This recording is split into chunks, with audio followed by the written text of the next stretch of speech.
The tragedy of Nigeria began in 1986 when we did the structural adjustment program. When we were persuaded to devalue our currency every week for 32 years. When I went to school, and many of you are here, the naira was $1.50.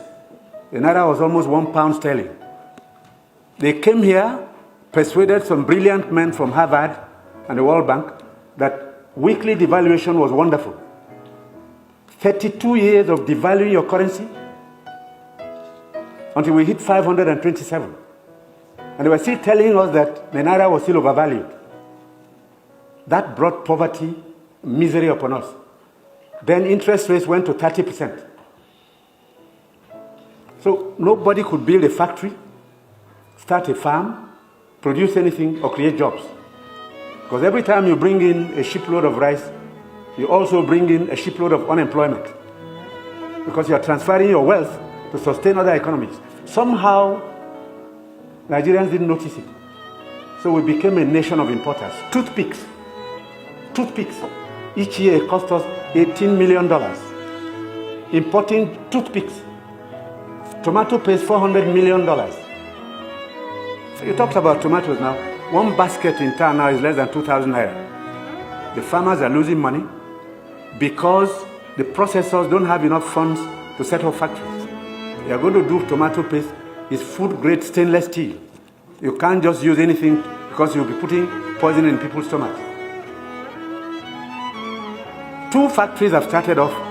I believe by the middle of next year, we can comfortably tell importers of tomato paste to stop. But when you do, you make enemies. Even the rice we're trying to reduce, we have enemies, heavy enemies, people who can kill if they have a chance, because you're spoiling their business. And let nobody take it lightly. These guys have seized this country's economy, they've taken us hostage, and they have no intention of giving up. Because this is a huge market, a very sweet market, and they have taken control. And I'm saying it because I have been in this business for 41 years and I can tell you some history. Abdoulaye Adamu is here. Import milk, sugar, toothpicks, toothpaste, handkerchiefs, pencils. We don't make. To cure Nigerians of that malady will take a while. It will take a strong government.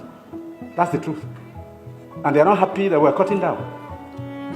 When we cut down, they lose money there. So you see all sorts of publications. We're telling lies. We're not growing rice. We're trying to demoralize the local farmers and make sure that the economy fails. That's the story of imports. Now, I read a story recently in the newspapers. The French ambassador, the champagne ambassador in Nigeria, gave an article to The Guardian. He said Nigerians love life. We are the biggest consumers of champagne on planet Earth, more than the French who make it. There are parties you attend in some places where the only drink is champagne. Of course, the individual is free to spend his money, but his money comes from Nigeria's commonwealth. So on imports, it will take a while for us to get used to local goods and accept that we should consume what we produce and produce what we want to consume. So I take your point. We have to take stern measures to cut down on imports because these young boys and girls who have no jobs today are not going to allow us to carry on enjoying life at their expense. They need jobs. They need jobs. They are children. They've graduated, they've come back home to begin a second childhood because there's no factory to employ them. And the ministries can't take any more. But somebody is making sure you fail when you want to produce at home.